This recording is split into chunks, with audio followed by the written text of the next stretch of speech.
শুক্রবার তৃণমূল কংগ্রেসের পক্ষ থেকে রাজ্য জুড়ে জেলা স্তরের সাংগঠনিক রদবদল করা হয়েছে। রাজ্যের বেশিরভাগ জেলাতেই নতুন লোককে দায়িত্ব দেওয়া হয়েছে।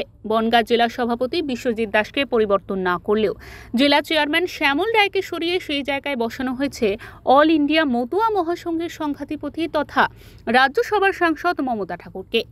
পদ হারাতেই বিস্ফোরক বনগাঁ জেলা তৃণমূল কংগ্রেসের প্রাক্তন চেয়ারম্যান শ্যামল রায়। তিনি বলেন, সব জায়গায় সংমিশ্রণ চলবে না, একদম সব জায়গায় সংমিশ্রণ, এখানেও সংমিশ্রণ হলে চলতো, কিন্তু দল চিন্তা করেছে, নতুনরা চিন্তা করেছে এই নেওয়া যাবে না।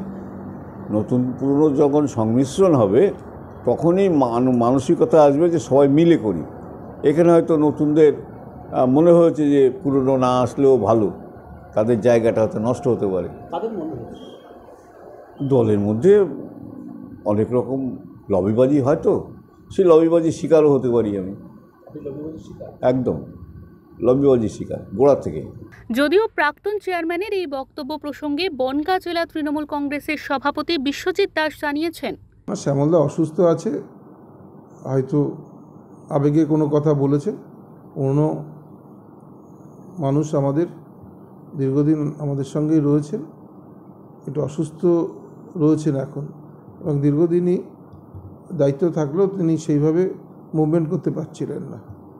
বনগাঁ সাংগঠনিক জেলা অত্যন্ত গুরুত্বপূর্ণ। এখানে 2026 সালের নির্বাচনকে সামনে রেখেই দল সিদ্ধান্ত নিয়েছেন, সঠিক সিদ্ধান্তই নিয়েছেন।